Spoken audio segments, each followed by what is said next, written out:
Menjaga.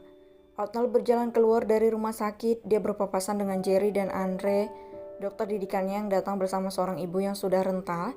Tampak wajah ibu yang mendorong kursi roda seorang anak yang usianya sekitar 12 tahun itu begitu lelah dan sembab.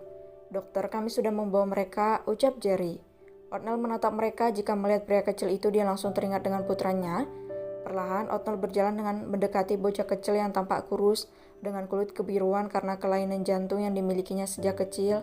"Halo ibu," sapa Otnel dengan benar-benar lembut.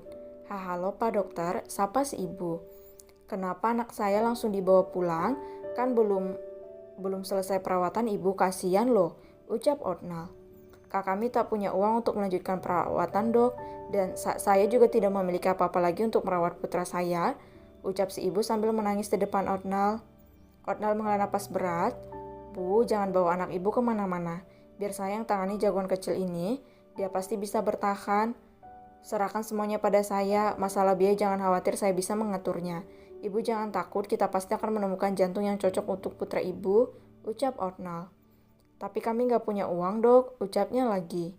Otnel tersenyum lembut. "Tenang saja, Bu. Tadi ada orang baik yang membayar semua perawatan anak ibu. Jadi ibu nggak usah takut dengan biayanya. Anak ibu akan dirawat sampai sembuh," ucap Otnel. "Siapa, Dok? Tapi saya tak mendengar apa-apa," ucapnya masih menangis. "Ada, Bu. Dia sedikit pemalu jadi dia tidak mau identitasnya diketahui," jelas Otnel. "Sudah, tak usah pusingkan itu. Sekarang ibu masuk ke dalam dan jagoan kecil ini akan dirawat lagi," ucap Otnel sambil mengusap kepala bocah kecil itu. "Apa saya bisa sembuh, Dok?" tanya anak kecil yang biasa disapa Bobby itu. "Tentu bisa, kamu kan kuat," ucap Otnel. "Jar, Andre bawa mereka," titah Otnel. "Baik, Dok. Terima kasih, Dokter."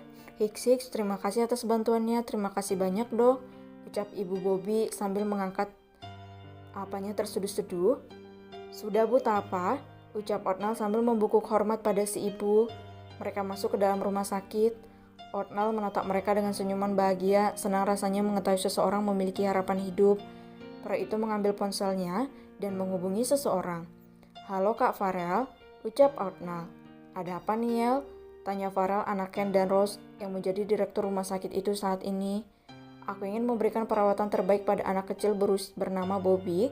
Usianya 12 tahun dan dia memiliki kelainan jantung bawaan. Bolehkah aku menggunakan seluruh fasilitas?" tanya Otnel. "Masalah biaya, potong saja dari keseluruhan gajiku," ucap Otnel lagi. "Jelaskan keadaannya dulu," ucap Farel. "Dia seorang anak laki-laki berusia 12 tahun dengan kelainan jantung sejak lahir. Kondisinya kian hari makin melemah, sesak napas, jari-jari dan tubuhnya membiru, mudah lelah dan kondisi saat ini terlalu lemah bahkan hanya untuk berjalan sendiri," jelas Otnel. "Dia harus segera melakukan operasi jantung dan mengganti jantungnya dengan donor jantung. Dengan demikian, hidup bocah ini bisa diselamatkan," jelas Otnel lagi. Pria itu duduk di taman rumah sakit sambil memandangi taman yang ada di sana dan sesekali menyesap kopi yang diberikan Dr. Chelsea tadi. "Keadaan keluarga?" tanya Farel. "Berasal dari keluarga broken home. Dia dirawat seorang diri oleh ibunya yang dulunya adalah pengusaha. Namun usahanya bangkrut karena biaya berobat putranya. Ayahnya sendiri tidak lagi peduli dengan mereka. Hidup berdua sudah 7 tahun lamanya," jelas Otnel. Ini akan sangat baik," ucap Farel. Otnel mengenyitkan keningnya. "Maksudmu apa, Kak? Apa menurutmu kemiskinan dan kebangkrutan seseorang adalah hal yang baik? Sejak kapan kau jadi aneh seperti itu?" celutuk Otnel. "Ya, kau pikir aku apaan nih, ya?" Farel memaki kesal dari seberang telepon. "Jak telingaku. Maaf, Kak, habisnya kau berbicara seperti seekor tikus penggeret yang bersiap menghabisi seluruh lumbung padi yang kau temukan. Makanya ngomong itu yang jelas, Kak, Per," celutuk Otnel. "Diam, kau bikin moodku rusak saja. Pengobatan mereka akan dikomersilkan ke hadapan publik untuk membantu anak-anak yang memiliki penyakit yang sama atau penyakit-penyakit lain. Aku ingin lebih banyak pasien dan pendonor yang datang ke rumah sakit ini supaya semuanya bisa hidup dengan damai," jelas Farel. "Kau bosan kaya ya, Kak?" ejek Niall. "Sedikit, uang-uang ini membuatku panas sendiri. Aku takut dihinggapi setan.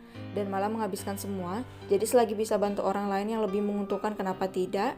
Jelas Farel sambil tertawa. Kau benar kak, pantas saja istrimu jatuh cinta pada dirimu. Kau ternyata cukup bijak, tapi jangan sampai putramu mengikuti sikap kekanak-kanakanmu itu. Ejek Othniel. Dia, aku tak peduli, yang penting kita semua bahagia. Sudahlah, aku ada janji makan siang bersama kakak iparmu dan juga si kecil Felix. Kapan-kapan kita berkumpul di rumah keluarga Pak, ucap Farel. Baiklah kak, titip salam pada kakak ipar dan Felix, ucapnya. Oke, kututup ya. Farel anak Ken dan Rose sudah menikah 2 tahun yang lalu dengan seorang wanita cantik yang tak lain adalah Jessica Lee, anak dari pasangan Mark dan Andin. Sebenarnya mereka berdua dijodohkan karena sama-sama tak ada niat untuk menjalin hubungan dengan lawan jenis. Namun ternyata keduanya sudah saling suka sejak lama, tapi karena kepribadian mereka yang tertutup, tak ada yang berani mengungkapkan rasa cinta itu. Ketika ada kabar kalau mereka akan dijodohkan, keduanya langsung setuju dan malah membuat seluruh keluarga heran, tapi tidak dengan Luna. Dia tahu mereka berdua saling menyukai. Kembali ke rumah sakit, Othniel tampak kembali masuk ke dalam gedung rumah sakit itu. Dret. Ponsel Othniel berbunyi, dia langsung mengangkat panggilan yang notifikasinya berbeda dengan notifikasi panggilan orang lain. Ada apa nak? Suara Othniel terdengar khawatir. Daddy, kok suaranya begitu? Overthinking lagi ya? Udah dibilangin juga jangan overthinking, masih bandel aja. Gerutu Edward dari balik telepon di seberang sana. Ya maaf nak, Daddy khawatir saja, jawab Othniel sambil menggaruk-garuk kepalanya. Iya. Daddy 3 hari lagi hari orang tua dan anak. Apa Daddy bisa datang? Jadwal Daddy gimana? Kalau nggak bisa biar Edward minta tolong Uncle saja, ucap bocah kecil itu. Mendengar ucapan putranya sukses membuat Othniel terharu. Jangan begitu, Daddy akan datang bersama Uncle dan Auntie kamu. Kegiatan apa di sana nak? Tanya Othniel sambil duduk di ruang tunggu. Banyak Daddy, nanti Edward ke rumah sakit ya. Mau ngasih kegiatannya sama Daddy. Sambil keliling-keliling, Edward mau lihat-lihat rumah sakit, boleh kah? Tanya putranya dengan sopan dan lembut. Dia selalu meminta izin pada Othniel. Wah boleh sayang, kamu sama siapa? Tanya Othniel. Sama Baby Bubu dan Baby Star, seru Edward dengan penuh semangat. Emily dan Jacob. Baiklah Daddy tunggu ya nak, ucap Othniel. Siap Daddy, seru bocah kecil itu. Senyuman Othniel tak pernah lepas dari wajahnya. Dia benar-benar bahagia memiliki Edward untuk mengisi kekosongan besar yang ditinggalkan mendiang kekasihnya dulu. Jesslyn, aku merindukanmu. Hai, aku masih saja mencintaimu padahal sudah bertahun-tahun kau pergi. Gumam Othniel sambil menatap foto mendiang kekasihnya di layar ponselnya. Wah, Mommy Edward ya dok, ucap seseorang.